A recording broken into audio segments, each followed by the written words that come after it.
Hello नमस्कार good morning. स्वागत करते तुमच्या एका नवीन व्हिडिओमध्ये. तर चला, मैथिली सकाळीच शाळेत गेलेली, तिला मी सोडून आलेली. आणि आता तुम्ही पाहिलंच आहे की यशचे पप्पा पण ड्युटीला गेलेले. आणि पहा ना, ते ड्युटीला गेलेत आणि पाऊस सुरू झालेला आहे. आणि एवढा पाऊस येत आहे ना, सारखा सरीवर सरी अशा येत आहेत. तर कसं ना, म्हणजे इकडचं जीवन असं खूप असं स्ट्रगलचं आहे. चला, आता बाकीची कामं राहिलेली आहेत ते आपण पटपट आटोपून घेऊ. यश, तू काय म्हणशील? काही नाही. चल, तू अभ्यास कर. तुझा अभ्यास बाकी आहे ना? यश तर आता 1 to 100 झालेला आहे आणि आता तो लिहित आहे 1 ते 100. अक्षर तर पहा यशचं. माशा तर इतक्या झालेल्या आहेत ना घरात, खूपच. यश, हा टेडी लिहितोय का पेन्सिल घेऊन? हा, मग गॅलरी मी पूर्ण क्लीन करून घेतलेली. आणि कढीपत्त्याचं झाड तुम्ही पाहू शकता किती छान आलेलं आहे ते. परत त्याची एकदा छाटणी मला करायची आहे. आणि तुळशीचे ही रोपं तुम्ही पाहू शकता किती सुंदर आलेले आहेत आणि खूपच छान असं वाटतं. आणि कोरफड तर तुम्हाला माहीतच आहे. आणि काल ना फिल्टर दुरुस्त करण्यासाठी आलेले ते भैया, तर त्यांनी फिल्टर पण दुरुस्त केलेलं. हे किती खराब झालेलं आहे ते. आज ह्या माझ्या फ्रेंडचं काम आहे. चल बाबा, आज तुझं काम आहे, तू पण कामाला लाग. आणि हे पाही मी आहे नुसतं आळस, कारण की वातावरणच असले. आज स्वयंपाक झालेला आहे. तर हे दूध गरम झालेलं आहे. हे पहा, हे मेथीची भाजी डाळ टाकून बनवलेली. भांडे पण खूप थोडेसे आहेत. का मागे एकदा तुम्हाला दाखवल्याप्रमाणे मी ना भरपूर सारे असे भांडे ना ठेवून दिलेले पोत्यामध्ये, हे करून ह्या पोत्यात. आणि बराच फरक पडला. आपण कसं ना नुसती हाव करतो आणि हे पाहिजे ते पाहिजे. आता हे एवढ्याच भांड्यामध्ये संसार चालू आहे.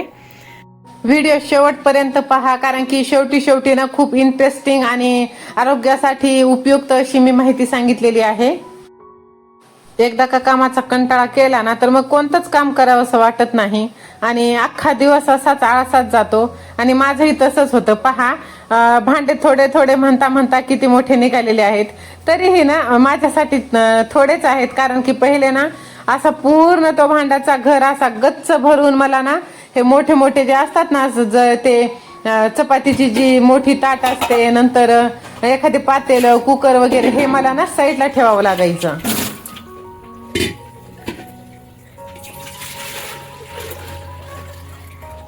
आणि हे काम माझं रोजचं आहे.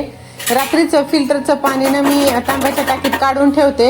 आणि आता कसं थंडीचे दिवस आहेत ना, मग कसं आजारी नको पडायला म्हणून हे जे जग आहे ना, ह्याच्यात मी पाणी काढून गरम करून घेत असते. सकाळी हे करत असते, पण आज ना थोडंसं लेट झालेलं आहे.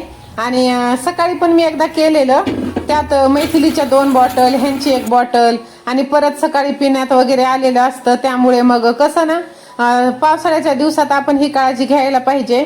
जरी फिल्टरचं असलं ना, तरीही आपण थोडंसं हे करायला पाहिजे. तसं तर ना फिल्टरचं ते रॉड असतं ना, ते कालच बदललेलं आहे, कारण की नवीन फिल्टर आहे. त्यामुळे कसं ते सर्व्हिसिंगमध्ये असतंच ना, 1 वर्षामध्ये 4 सर्व्हिसिंग कंपनीवाल्याकडून असतं. आणि माझं फिल्टर कसं ह्याचं आहे, LGचं.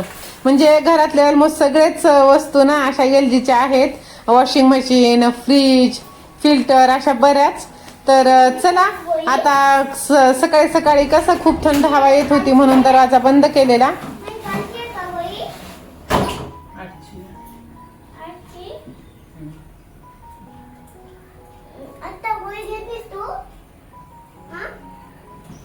आपण जसं घरात वावरतो ना, तसेच आपले लहान मुलं सुद्धा आपलं अनुकरण करत असतात. तर पहा, माझी तब्येत 2-3 दिवसापासून खराब आहे ना, तर मी टॅबलेट घेत आहे. तसं तर मी ना गोळ्या घेण्याचं खूप टाळते, पण कसं खूपच जास्त त्रास होत असेल तर मग काही गोष्टींना पर्याय नसतो.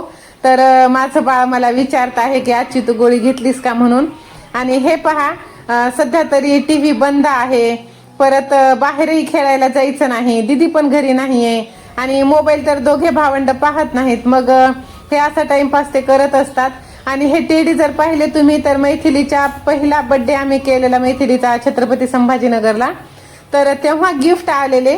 तर आता मैथिली ना 10 वर्षाची आहे, तर 10 वर्षापूर्वीचे गिफ्ट आहेत, त्याच्याशी हे खेळत असतात.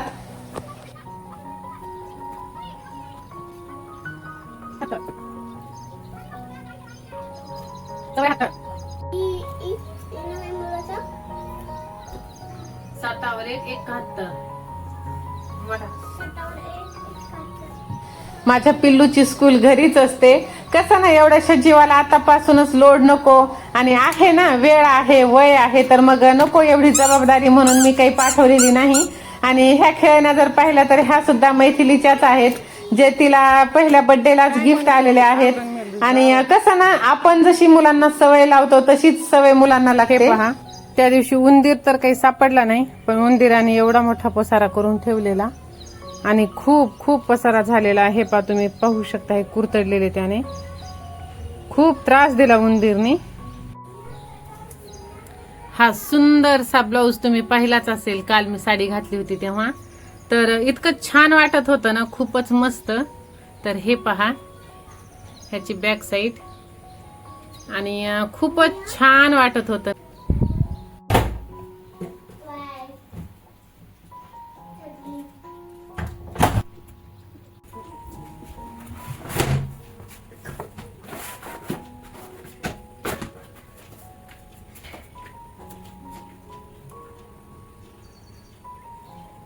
एकदा का तिशी ओलांडली किंवा एकदा का डिलिव्हरी झाली तर ना, ए रे माझ्या मागल्या म्हणण्याची सुद्धा गरज नाही. आपण न बोलवता सुद्धा आजारपण, दुखणं हे आपल्या मागे येतं. मग ती कंबरदुखी असो, गुडघेदुखी असो, पाठदुखी, मानदुखी, डोकेदुखी, मायग्रेन, नको तितके आजार आपल्या पाठीमागे येतात. आणि कसं ना, वाढत्या वयानुसार तिशी एकदा पार केली ना, तर वजन सुद्धा इतकं फास्ट झपाट्याने वाढतं ना. त्यात परत कसं पीसीओडी, पीसीओएस, नंतर मायग्रेनचा किंवा जाडीचा, नको तिथे फॅट जमा होते, हे आजार ना आपल्या मागे लागतात. तर ते कसं ना, आता शरीरात होणारे बदल तर आपण रोखू शकत नाही ना, पण आपल्याला जितकं आपण करू शकतो तितकं आपण करायला पाहिजे. तर मी कसं ना, मला जे आपले महिन्याचे जे 4 दिवस असतात ना, ते 4 दिवस सोडले, तर मला जेव्हा वेळ भेटेल ना, तर मी त्यातून नक्कीच वेळ काढून ना व्यायाम करत असते. आता इथे मी थोडासा स्पीडमध्ये केलेला आहे, त्यामुळे तुम्हाला असं हे दिसत असेल. पण कसं, जेवढं आपण आपल्या शरीराला थोडंसं हे करू ना, तितकं आपलं शरीर आपल्याला साथ देतं. आणि शरीराचे लाड नाही करायचे, चोचले नाही पुरवायचे, हा, शरीराची काळजी घ्यायची. कसं ना, आपण कोणाच्या अधीन नाही जायचं. तसं मन, बुद्धी, शरीर हे आपण म्हणतो एक आहे, पण आपण ठरवलं तर. आणि कसं, छोट्या छोट्या गोष्टींची काळजी आपणच घ्यायला पाहिजे, आणि आपणच आपली काळजी नाही घेतली तर काहीच उपयोग नाही. एवढा मोठा नंतर हजारांनी लाखांनी पैसा घालवण्यात काहीच अर्थ नाही, मजा नाही. आणि एकदा का एखादं दुखणं मागे लागलं ना, तर मग दुखणं आपली पाठ काही कधीच सोडत नाही. त्यासाठी ना, जितकं होईल ना तितकं आपण ना आपली हेल्थची काळजी घ्यायला पाहिजे.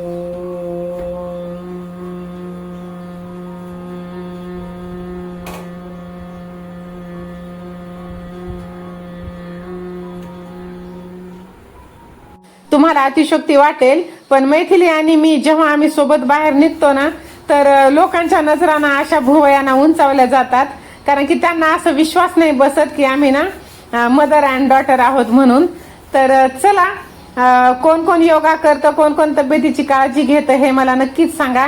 आणि आजचा व्हिडिओ तुम्हाला कसा वाटला ते सुद्धा मला कमेंट करून सांगा. हा व्हिडिओ तुम्ही कुठून पाहत आहात, तुमच्या गावचं नाव सुद्धा सांगा. चला, आजचा व्हिडिओ मी ना इथेच संपवते, कारण की आता ना 11:20 झालेले आहेत, आणि आता इथून पुढे माझी आंघोळ राहणार, भगवंताची पूजा राहणार, आणि जेवण वगैरे पुढचं. तर आजचा व्हिडिओ तुम्हाला कसा वाटला हे मला कमेंट करून नक्की सांगा. चॅनलवरती नवीन असाल तर चॅनलला लाईक, शेअर, सबस्क्राईब करा, आणि जास्तीत जास्त जणांना हा व्हिडिओ तुम्ही शेअर करा. तर माझा इथून पुढचा ब्लॉग सुद्धा खूप इंटरेस्टिंग असणार आहे, त्यासाठी तुम्हाला सबस्क्राईब करावंच लागेल. तर मी हा व्हिडिओ कुठून पाहत आहात ते सुद्धा मला कमेंट करा. तर चला, भेटूया अशा छानशा व्हिडिओमध्ये. तोपर्यंत स्वस्थ राहा, मस्त राहा, माझे व्हिडिओ पाहत राहा, आणि माझ्यासारखा योगा करत राहा.